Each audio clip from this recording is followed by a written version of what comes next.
सभी मित्रों को प्रेम प्रणाम।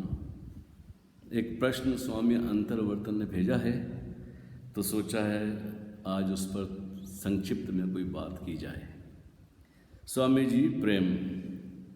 ओशो जी की अनेक बुक को पढ़कर एक विरोधाभास समझना चाहता हूँ कि आज के युग में जोरबा द बुद्धा यात्रा होगी या बुद्धा द जोरबा, और साथ ही ये भी बताएं कि अनुभव क्या स्वयं का होना जरूरी क्यों है?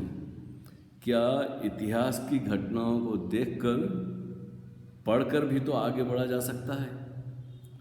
क्या सबका बुद्ध या महावीर के जैसे ऐश्वर्य में जन्म लेना अब तो संभव नहीं? क्या कबीर होकर सत्य नहीं पाया जा सकता? मामला ज़रा कुछ कॉम्प्लिकेटेड है और बहुत सरल भी है। ओशो को आप पढ़ रहे हैं कई वर्षों से, हमसे भी मुलाकात हो चुकी है, और अब बाकी क्या रह गया है। लेकिन फिर भी मन कहता है कि ज़रूर कुछ न कुछ कमी है, कहीं न कहीं कुछ गलतफहमी हो गई है, क्योंकि किताब पढ़कर कुछ नहीं मिला, ओशो को सुनकर भी बात पल्ले नहीं पड़ी। तो शायद ओशो ने कहा है कि बुद्ध, महावीर और राजपूत और धनी व्यक्ति के जैसा जीवन जियो तो भोग से मुक्त हो सकता है व्यक्ति। फिर दूसरी तरफ ये भी आता है विचार कि बहुत सारे संत हुए हैं भारत में और पूरी दुनिया में जो बिल्कुल अशिक्षित थे, कबीर, नानक, रैदास, रामकृष्ण परमहंस, ऐसे बहुत सारे बुद्ध पुरुष हुए हैं जो गरीब भी थे, अशिक्षित भी थे, वो भी बुद्धत्व को प्राप्त हुए, वो भी मस्ती में नाचे, उन्होंने भी बहुत गीत गाए हैं। तो ये विरोधाभास समझ में नहीं आता कि कौन सा मार्ग ठीक है, और दोनों बातें जस्ती है। एक तो संभव है, भाई हमारे पास इतना धन नहीं है, हम राजपुत्र नहीं है, हमने ऐशो आराम की ज़िंदगी नहीं जी है, जीवन को ठीक से भोगा नहीं है, तो शायद जब तक भोगेंगे नहीं तब तक मुक्त नहीं हो सकेंगे। और फिर कैसे भोगेंगे? जैसी परिस्थिति है, जैसा समाज है, जैसी व्यवस्था है चारों तरफ, उसमें तो लगता नहीं है कि जो हम चाहते हैं वो सब मिल जाएगा हमें। तो बड़ा विरोधाभास पैदा होता है। लीजिए, पहले मैंने सोचा था कि लंबी बात करूंगा, लेकिन आजकल जो वीडियो है वो लंबा शेयर नहीं हो सकता है, तो संक्षिप्त में बात की जाए 10-15 मिनट के अंदर तो शायद मैं शेयर कर सकूं। तो अपनी बात में शायरी में कहता हूँ इशारे से, और फिर 2-4 बातें और भी हो जाएगी। तो स्वामी जी ज़रा संक्षिप्त में शायरी में समझिए, क्योंकि मेरा शौक़ तो शायरी का रहा है, और लंबे चौड़े प्रवचन देना और व्याख्याएं करना वो मेरे ढंग का व्यक्ति ज़रा मुश्किल होता है। मैं संक्षिप्त में शायरी में तो क्या है कि 2 पंक्ति में बहुत कुछ कहा जा सकता है, नहीं तो 2 पंक्तियों की अगर व्याख्या करने लगो तो 2 घंटे लग जाएं। ओशो ने यही तो किया है, सारे संतों की वाणी को, सूत्रों को, उपनिषदों को समझाया हमके अलग अलग ढंग से। वो उनका ढंग था, और अच्छा हुआ कि उन्होंने ऐसी बातें कही है कि जो बहुत संक्षिप्त में, एक लाइन में, एक पंक्ति में, एक वाक्य में कही जा सकती है, और हमारे पल्ले न पड़े, हम उसका अलग अलग मीनिंग बना लें। तो उनकी मेहरबानी है कि उन्होंने इतनी विस्तार से चर्चा की। तो मैं तो अपनी बात शायरी में कहूँगा, आप इशारे से समझने की कोशिश करें। न जाने किस तलाश में थे, क्या ढूंढते रहे। न जाने किस तलाश में थे, क्या ढूंढते रहे। हम देरो हरम में किसका खुदा ढूंढते रहे। घर से निकल पड़े तो फिर घर नहीं मिला, घर से निकल पड़े तो फिर घर नहीं मिला। हम ऊंची इमारतों में अपना मकान ढूंढते रहे। वो हमसे रूठ कर गए तो पराए हो गए, वो हमसे रूठ कर गए तो पराए हो गए। तन्हाइयों में हम अपनी खता ढूंढते रहे।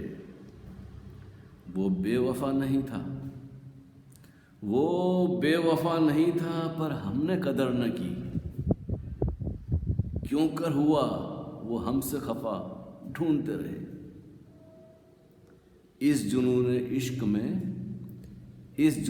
इश्क में हम क्या से क्या हुए, इस जुनून इश्क में हम क्या से क्या हुए, सुनता है कौन दिल की सदा ढूंढते रहे। और वह मुझ में ही पोशीदा है, वो मुझ में ही पोशीदा है, यह इल्म नहीं था। वो मुझ में ही पोशीदा है, यह इल्म नहीं था। हम अपने सिवा उसको कहाँ ढूंढते रहे। न जाने किस तलाश में थे, क्या ढूंढते रहे। हम देरो हरम में किसका खुदा ढूंढते रहे। ये जो धारणा बनी है ना, परमात्मा, ईश्वर, गॉड, अल्लाह, ये सब धारणाएं हैं कि कहीं हमसे अलग 7वें आसमान में या न मालूम कौन से आसमान में, या लेकिन हिमालय में या काबा में या काशी में, जेरूसलम में, मंदिरों में, मस्जिदों में, बाबा की दरगाहों पर, मज़ारों पर, या किसी के इसके सत्संग में या उसके सत्संग में, जब भी हम अपने को छोड़कर कहीं और ढूंढते हैं तो एक ऐसे चक्कर में, घन चक्कर में पड़ जाते हैं कि मैंने अपना चश्मा लगाया हुआ और इसी चश्मे से मैं अपना चश्मा कभी कभी ढूंढने लग जाता हूँ घर में। फिर याद आती है, अरे हाथ जाता है तो लगता है अरे चश्मा तो मैंने पहना हुआ है। कुछ मामला ऐसा ही है, ये उलटबासी है और छिपा छही का खेल है। तो स्वामी जी ऐसा है, किताबें पढ़ने से हो जाती बात तो कभी की हो गई होती। बहुत सारे शास्त्र उपलब्ध हैं, ओशो को सुन के होनी थी तो वो भी हो गई होती। गुरुओं के पास आप तो जा चुके हैं, मिलते हैं अभी भी इच्छा भी है, मुझे भी बुलाते हैं। भाई मेरी कहीं आने जाने की इच्छा नहीं है। मेरे दोस्तों से मिल चुका, उनसे जो कुछ समझना था समझ लिया, अपना होमवर्क कर लिया और अब बैठे हैं। अब तो जहाँ भी हैं वहीं ठीक है, जो मिलता है वही ठीक है। ऐसा नहीं है कि दुनिया में जो घट रहा है, भला बुरा, अच्छा बुरा, खोटा खरा, सब नज़र आता है। सियासतदान जो कर रहे हैं, पंडित पुरोहित कर रहे हैं, ओशो के नाम पे जो लूट रहे हैं, मंदिर मस्जिद बना के बड़े बड़े तीर्थ स्थान में जो लूट चल रही है, सारे पीछे जा रहे हैं। वो हिंदू हो, मुसलमान हो, सिख हो, ईसाई हो, कम्युनिज्म हो, या वो क्या बोलते हैं सेकुलर हो, नालूम किस किस चक्कर में लोग अपना वक्त और जीवन बर्बाद कर रहे हैं। लोगों को भीड़ में शामिल होने का शौक़ है, अकेले होने से लोग डरते हैं। और ये जो सारी बात है ये अकेले होने की है। बिल्कुल एकांत में घटना घटती है, घटती नहीं है, घटना तो घटी हुई है, लेकिन पता चलता है कि जिसे हम ढूंढ रहे हैं वो मिला हुआ है। लेकिन हम अपने को छोड़कर बाकी सब आस लगाए बैठे हैं कि किसी के पास बैठने से, किसी से मिल जाएगा, उसकी कृपा से हम स्तुति करें, उसकी प्रार्थना करें, ये ध्यान करें, वो ध्यान करें। करने में उलझे हैं, क्रियाकांड में उलझे हैं तो उलझे रहो जीवन भर। तो कबीर तो कहते हैं कि खोजी होए तो तुरंत मिल जाऊं पल भर की तलाश में। अब खोजी हो, जिसको सच में ही प्यास हो, तो हमारी जो यात्रा शुरू हुई है, स्वामी जी ओशो को देखा तो उनके प्रेम में पड़ गए। वो क्या बोलते थे शुरू से मैं तो बड़ा महत्वपूर्ण लगा, किताबें पढ़ते रहे हम भी, लेकिन जब उनसे मिले व्यक्तिगत रूप से तो वो क्या बोलते हैं, वो क्या समझाते हैं, वो हम नहीं सुनते थे, हम तो उनको देखते थे। उनको देख के दिल नहीं भरता था। तो बस गुरुदर्शन की प्यास होती है ना, कि गुरु को देखकर बहुत कुछ सीखा जा सकता है अगर बुद्ध पुरुष है तो। और नकलची है, उनके जैसे कपड़े पहन के, उनकी जैसे टोपी लगा के, उनके जैसे हाथ जोड़ के और बिल्कुल ऐसे मुद्राएं बना बना के, तो ऐसे नकलची भी बहुत हैं भैया। और मेरे पास ऐसे लोग आए हैं जो परसों उन नकलचियों के पास रह के बात पता चल गई ये गोरख धंधा है। तो मैंने कहा भाई अब तो ठीक है, अब बात समझ में आ गए तो अब आपका मोह भंग हुआ, अब अपना मज़ा लीजिए, अपने जीवन का अपने ढंग से जीजिए। तो ऐसा है कि अपने पास लौट कर आइए। आप जहाँ हैं बिल्कुल ठीक जगह पे हैं। इतना बड़ा अस्तित्व है। आम के फल में आम लगते हैं, इमली के फल में इमली लगती है, नींबू के फल में नींबू लगते हैं। मनुष्य ऐसा फल है जिसमें ऑलरेडी फल लगा हुआ ही है। बीज है, लेकिन बीज के अंदर सारी संभावनाएं हैं फलने फूलने की, झूमने की आकाश में। तो न तो आप में कुछ कमी है, न किसी और में कोई कमी है, बस ध्यान कहीं और है, पर पे है। परमात्मा बोलते ना, हमसे अलग। तो हमसे अलग का तो ठिकाना नहीं है। इतनी बड़ी दुनिया है, चांद सितारे हैं, हजार तरह की चीज़ें हैं, वस्तुओं की ज़रूरत होती है, भोजन की ज़रूरत होती है, कपड़े सब बाहर से मिलता है हमें। तो हम सोचते हैं सत्य भी हमें बाहर से मिलेगा। तो इस चक्कर, इस दुविधा का कोई बाहर से इलाज नहीं है। जब आप बाहर से तंग आ जाते हैं, मोह भंग हो जाता है, आस छूट जाती है पर की कि पर से मिलेगा, स्त्री से सुख मिलेगा, तो वो देख लिया, धन से सुख मिलेगा, भोजन से सुख मिलेगा। हाँ, ज़रूरतें हैं। जब भूख लगती है तो भोजन का मज़ा आता है, जब भूख ही नहीं है तो हजार पकवान पड़े हो सामने, जब आपके अंदर भूख ही नहीं है। तो ऐसे ही है, आप देखिए कि आपके अंदर प्यास कितनी है, 2% है, 100% है, 50% है। तो जब आदमी को अपने आप में ही एक आग लगती है, जैसे बुद्ध पुरुष होता है, उनको सब मिल गया था भगवान बुद्ध को, फिर भी बेचैनी थी कि कुछ कमी लगती है, सब कुछ देख लिया। लेकिन अभी हम तो बुद्ध नहीं, आप तो बुद्ध नहीं है, तो कभी तो इच्छाएं पूरी होगी ही नहीं। लेकिन जैसा आपने कहा कबीर, तो प्रतिभाशाली व्यक्ति को बिना कुछ पाए ही उसकी व्यर्थता दिखाई देती है।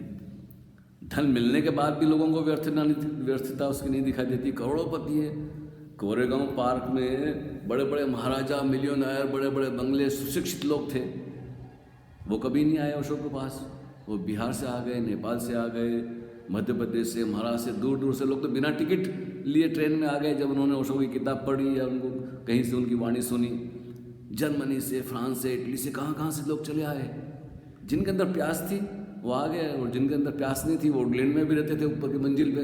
उनको लगता था कैसे पागल लोग हैं जो इतनी दूर दूर से चले आते हैं। या कोरेगांव पार्क में आसपास के बड़े बड़े राजा महाराजा और रईस लोग, जो वो देख के लगता है ये लोग पागल है, कहाँ से क्यों चले आते हैं, छोटे छोटे से कमरे में रहते हैं, इधर उधर सोते हैं, और सुबह 5-10 रुपये की टिकट लेके ये कौन सा आदमी किसको सुनने जाते हैं। मैं कभी कभी ले गया था अपने मकान मालिक को जहाँ मैं रहता था, पढ़े लिखे थे, बहुत पैसे वाले, मतलब वो तो मुझसे पूछे तुम क्या देखते हो वहाँ जाके, क्या मिलते हो, तुम्हारा भगवान ये कौन है, तुम्हारा एक दिन तुम भी चलो।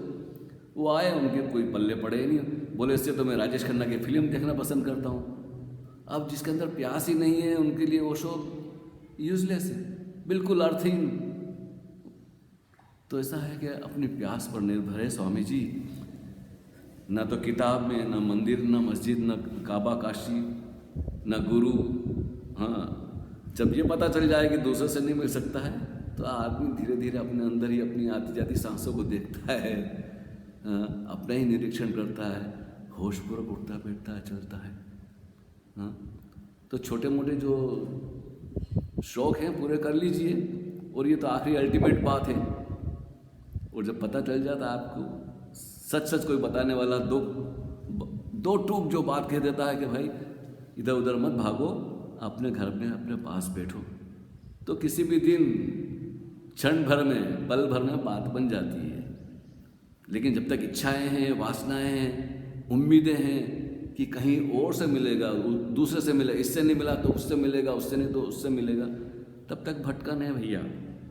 हम भी भटके हैं जैसे आप भटक रहे हैं, लेकिन सौभाग्य हमारा कि मिल गए और सब मिल गए भटकते भटकते। तो बस अब क्या है, जो कुछ देखना था देख लिया।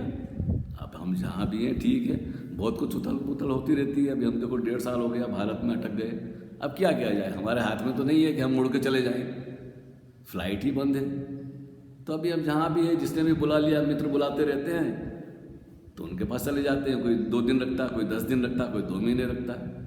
तो भाई हम तो फक्कड़ आदमी हैं अभी भी, हाँ, हमारा कोई ठिकाना ही नहीं है, बस बहुत सारे पड़ाव आए गए, तो ऐसे ही चल रहा है जीवन। और पता नहीं आगे क्या होता है। हाँ, I don't know anything about future. जो हुआ उनकी स्मृति है, और जो होगा देखा जाएगा। जब हम हैं, जान है तो जहान है बोलते हैं ना, तो अभी तो जान है और अच्छी भली है, और हम थैंकफुल, आई एम वेरी शुक्रगुजार सब मित्रों का बहुत बहुत धन्यवाद। इस कविता को, इस शायरी को, इस गज़ल को सुनिए और समझिए। ज़्यादा लंबी चौड़ी क्या बातें करना, बहुत लंबी हो जाती है ये बात, तो फिर ये फेसबुक पे वो शेयर ही नहीं होती है। मैंने पहले कोशिश की थी तो 20 मिनट से ज़्यादा हो गई बात, तो वो रिजेक्ट कर दिया उन्होंने। अब देखते हैं ये शेयर हो जाए तो फिर मुलाकात होती है। Thank you very much.